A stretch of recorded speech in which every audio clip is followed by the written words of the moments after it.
Hey and welcome back here at the Corsair Suite. This is Techia City. はい、三崎さん、こんにちは。こんにちは。こんにちは。そのケースのイントロやってもいいですか？イントロをやります。はい。こちら 3500X シリーズの PC ケースです。一番いいポイントは何ですか？いいポイント、ピラーレスケースでコンパクトで背面コネクターマザーボードが使えます。ありがとう。そう、三崎かな？大丈夫ですかね？大丈夫です。はい。Computex 2024 is brought to you by VIP SCD Keys, where you can get Windows 10 and Windows 11 for an absolute bargain price using the coupon BFTYC. Links in description below. All right, guys, welcome to the Computex 2024 Corsair coverage, and they have a new case ready to rock and roll right here. This is the 3500 or the 3500X, and this is coming in white or black with no premium on the white too, and it's starting from 90 USD. This is their fish tank version from Corsair, and at 90 USD you just get the case, no fans included, but then for 110 you can get 3 ARGB fans at the side, 120 mils, and then if you want to go with their new Link unit, which we'll get onto in a second, which is actually like finally Corsair is bringing in a unit where you can connect other forms of RGB that's not just Corsair to that unit. You get that included for 150 USD, and then you can link that up to the software, which Corsair's RGB software is really intricate, really detailed. But this case right here, coming in with the details on this, we've got a 360mm rad up the top to be supported there, at the side as well, and it's a bit wider as well. If you want to fit a 280mm rad, you can do that on the side too. Then at the bottom, you can fit 3 fans and GPU support up to 400mm. So you can support all those big RTX 4080s and 4090 GPUs. And then at the top of the case, we've got the 4-pole single connector for your microphone in and audio out, and you've also got your power and reset button, 2 USB Type-A's and a USB Type-C. So we just went from something that was going to hit the budget market just before, but now we're going into that sort of, to talk about this one, in this economy, right, it's looking like it's a K-shaped, not just in the form of a typical K-shaped economy recovery, but you've got the top 1% of earners just earning more wealth, and it looks like Corsair is catering towards that market with their 9000D here, coming in at 500 USD to be released in September later this year. This case is literally the size of a suitcase, and you can fit in 2 PCs. So you can fit in your main rig with eATX support, then at the bottom you can fit a mini ITX PC for a streaming support add-on. Now up the top you can fit 8 120mm fans, or 2 200s and 3 140s I think it was, and then at the front is the same deal. And then at the back, 2 120s or 2 140s. So in total you could put 18 fans inside this build, which is what's on display right here, as well as support for a massive amount of radiators, and it's all toolless as well. So the glass panel will close at the side here, at the front, and at the rear too. And of course, being so big, cable management is going to be a breeze, but it comes included with no fans from the get-go, so it's just the case and the chassis that includes that. But on the front I/O, for that price, you do get the interlink connector and a 3.5mm audio out, and a mic in, and 2 USB Type-C's, power and reset button too.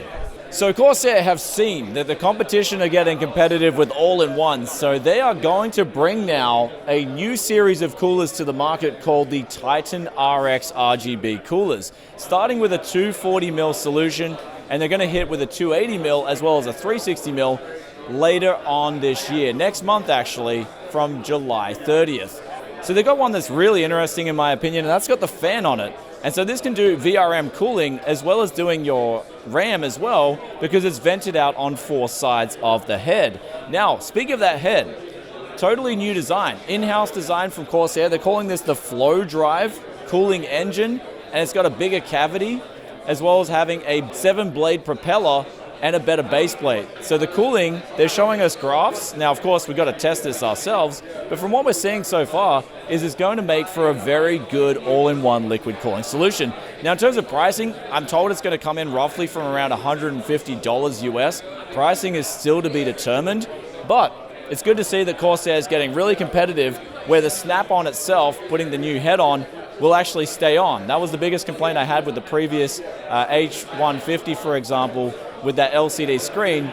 You put that on and it just falls off so easily. So they've fixed that, and they've also looked like they're giving you better performance with these cooling solutions. Now moving through those Titan RX all-in-ones, we're continuing on here, and finally Corsair are going to be releasing an adapter where you're able to plug in external 5-volt addressable RGB generically from other manufacturers. Now it's not going to recognize exactly what those are, but in the software it's going to have generic settings, so you'll be able to finally manage other RGB. Say for instance you've got a build and you just want to add something in from Corsair, you won't have to deal with two different ecosystems with this adapter. Now it will come originally with the stream lighting here, but also on their website they will sell the adapter separately, and this then leads on to their new fans, which they've got the RS fans. Coming in from $15 US.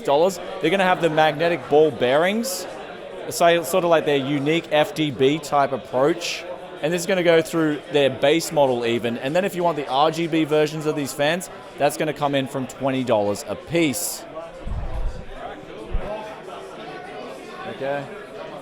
All right, what you're looking at right there was a small form factor power supply coming out from July 16th, and that's going to be the SFX, true SFX, 92mm fan, and smaller connectors on the rear to make space minimalized with these power supplies. Now, it's coming in 850 watts from, I think it was $199, and then the SF1000 will be $249, and that's all there is to it. So right behind me now is a full revamp of the SCUF controller, but this time for PC gamers. Now what we've got here is a short throw trigger on the left and right top sides here, and you've got the option as well to now link this to your PC and customize everything from macros to even making it have inputs and outputs integrated into Elgato Stream Decks, for instance. So you can have a macro key, hotkey that, and you can deal with your stream via this controller itself. Now the controller is coming in from 130 USD, and that's for the wired model. Then if you want the Wi-Fi model, you can get that from 180 USD. Now there's customizations, which we've got a whole wall of right here, and you can get those kits for around about 25 USD, depending on the customization you want. Though, there's also a special product right down here called the SCUF Nomad. Now, this is from an iPhone 8 and onwards, and this is about $100. And what you can do here is just put your iPhone in, and then you can link it up with the controller, and you can play games like a handheld. We actually tried this, and it was really good in the hands. It actually felt great. A shame it's only for an iPhone, because I'm using an Android at the moment, but you can definitely link this in and do other operations just outside of gaming, like launching games. Now, the last time I checked out a Corsair keyboard, it was all about Cherry MX, and you guys were actually complaining a lot in the comments section about how Corsair just really wasn't going anywhere with their keyboards. But now this time around, I'm looking at what they've got on display, and they've got the Custom 65 as well as the Custom 80, and the Custom 65 is coming in from $129, and the Custom 80 is coming in from $149. Now, what makes this really special is this one's actually really heavy because it's got a 24 karat gold plated brass cover on it. That's going to run up to, I think, $500 for that plate alone. But from $25, you can get yourself custom plates that are magnetically attached, and you can quickly change out the color scheme of your keyboard as well as the keycaps, and you can make something completely unique like they've got on display here with the whole wall of keyboards, and they're showing you the different customizations. Now in terms of key switches, we've got the choice between Gateron yellows, which are a linear switch, and Gateron browns, which have tactile feedback, one level of feedback in them. I personally am using Gateron switches at the moment. Very nice feel, good to go away from Cherry and get something different going on, as well as bringing down the price. Now also these keyboards have different back plates as well, and you can change that from the get-go. However, after you choose your backplate, you cannot change that out. So you do have to make sure you get that right from the get-go when you order your keyboard. Now, these are only wired at the moment, and they're released right now, and next year, they're looking to bring out a wireless version, and that'll cost a little bit more, but if that's what you're keen for, Corsair is going to deliver that to you. Now, finishing off the Corsair booth here is at the Elgato spot, and they got two new major updates coming. The first is for the Stream Deck Plus, which you can get for $200 roughly, and that's already out on the market, but there's additional add-ons for that, in the form of an XLR input to control from the Stream Deck itself. So you can control your volume, your sound, and extra controls from the unit, but you can also power a 48-volt mic from this add-in device. Then beside that is your USB interface add-in if you wish for that too. Both of these will come in from $80 each, separately released next July in a month's time. Now, we've got this teleprompter up here. This is the standard Elgato teleprompter, but if you guys have seen Computex 2024, you'll know the hot buzzword is AI.